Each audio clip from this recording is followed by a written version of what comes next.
Doctor साहब, आपको क्या लगता है कि भारत को हिंदू प्रधान देश होना चाहिए? हिंदू प्रधान देश होना नहीं चाहिए, हो जाना चाहिए तुरंत, क्योंकि भारत ही विश्व को शांति की राह पर ले जा सकता है। और यदि वो हिंदू प्रधान देश नहीं रहा तो जैसे दूसरे देशों का हुआ कि जहां मारकाट मची, इस्लामिक देशों को देख लो, कम्युनिस्ट देशों को देख लो, खून खराबा और लूट मार, इसके अलावा और वहां क्या है। परंतु हिंदू जहां अभी है, जिस भी जगह हिंदू गया है, वहां दूसरों से प्रेम करना उसने सिखाया है और स्वयं उसने करके दिखाया है।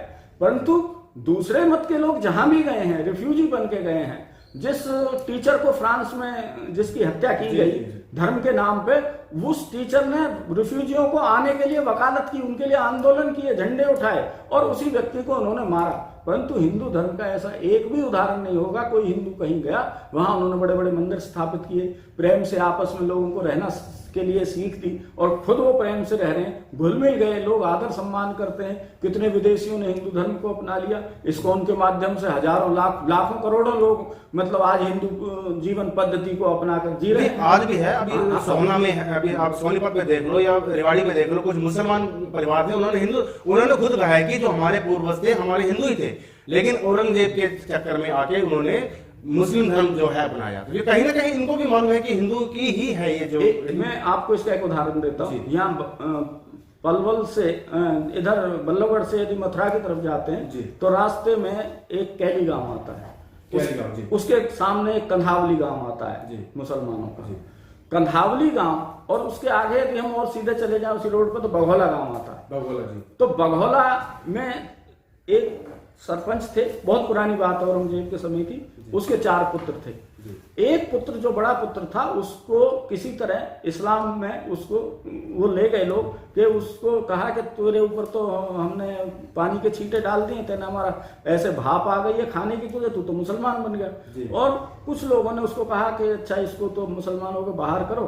तो वो जाके उसने गांव कंधावली बसा लिया, वहां बस गया वो, उसके संतान हुई। परंतु उनका भाईचारा बरकरार रहा और 47 के बाद भी बरकरार रहा कि जैसे आपस में उनके ब्याह शादी होते थे तो निमंत्रण जैसे भाईचारे में जाता है, बिरादरी में जाता है, तो बाकायदा बघौला गांव में जो जिम्मेदार लोग थे उनके निमंत्रण आता था और वो लोग जाते थे और वो उनके यहाँ वापस आते थे। वहां उन दोनों का एक साझा भूमिया शामिल होता। हाँ, भूमिया मतलब जो देवता, जो परिवार का बहुत बड़ा, बहुत पूर्वज जो होता है, जहां से वो अगली पीढ़ी, कई पीढ़ियां पनप जाती हैं, तो वहां पर लोग इकट्ठे होते थे। परंतु कुछ स्वार्थी तत्वों ने उनको इस तरह बरगलाया कि तुम तो इनसे अलग हो गए हो, अब तुम्हारा इनसे क्या मतलब है, क्या नाता है। तो वो ये काम अब कुछ लोग ये केवल धर्म के लिए नहीं कर रहे, समाज के लिए कर रहे, ये देश के विरुद्ध कर रहे हैं। क्योंकि किस तरह भाईचारा बिगड़े, किस तरह लोग आपस में खून के प्यासे हों, किस तरह लोग आपस में एक दूसरे की जान लें।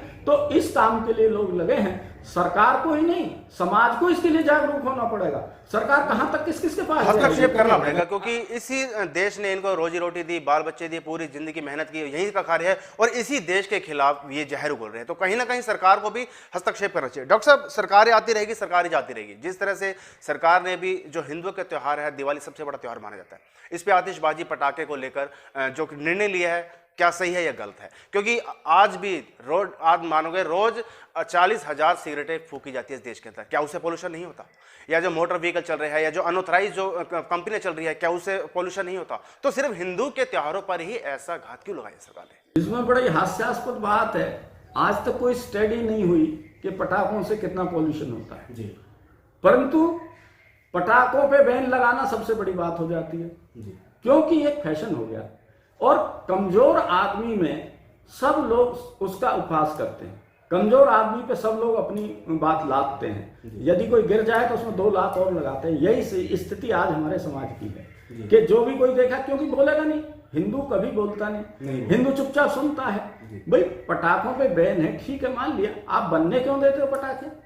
सब जिस बेचारे व्यक्ति ने, जिस व्यापारी ने 10% पे ब्याज पे उठा के पटाखे आपके बैन से पहले खरीद लिया, आपने रातों रात उठा के उसको कह दिया कि कल से बैन है, तो उसका तो परिवार भूखा मरेगा। वो क्या करेगा? आत्महत्या करेगा। और फिर सरकार शोर मचाएगी, कुछ मानवता अधिकारवादी आ जाएंगे, वो झंडा लेके खड़े हो जाएंगे कि आत्महत्या हो गई, ये हो गया, बेरोजगारी होगी, दुनिया भर के मुद्दे हो जाएंगे।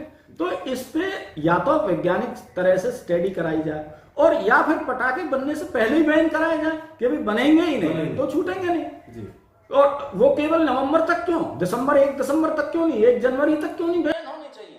अभी बिहार में चुनाव जीती है सरकार, उसी दिन खूब पटाखे छोड़े गए थे जब पोल्यूशन नहीं हुआ। और दूसरी बात, यहाँ नहीं, ये जो दिवाली पे भारत में नहीं, विदेशों में आतिशबाजी हुई है। कई देश ऐसे हैं जहां पर बहुत बढ़िया आतिशबाजी हुई है। और जो मैं ऑस्ट्रेलिया में कितनी बार गया हूं, वहां 31 दिसंबर पे जितनी आतिशबाजी होती है, और शहर का कोई कोना नहीं बचता जहां आतिशबाजी नहीं होती, परंतु वहां कोई पॉल्यूशन नहीं होता।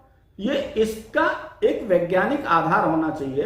जो सल्फर है किस तरह के कीटाणुओं को नष्ट करेगा, क्योंकि सल्फर पटाखे में डाला जाता है, उसको किस तरह से खत्म किया जाए, ये भी तो हमें देखना है। उसको वैज्ञानिक अध्ययन कराए बिना किसी बात को भी उठा के कह देना कि नहीं हमें अधिकार है, हम आपको बैन करते हैं, तो ये कोई सभ्य समाज की सोच नहीं है और सभ्य समाज का तरीका नहीं है।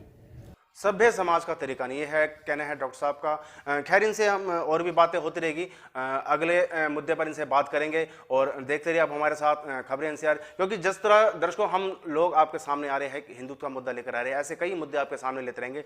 डॉक्टर साहब हमारे साथ बने रहेंगे और आप देखते रहिए ताज़ा अपडेट। नमस्कार।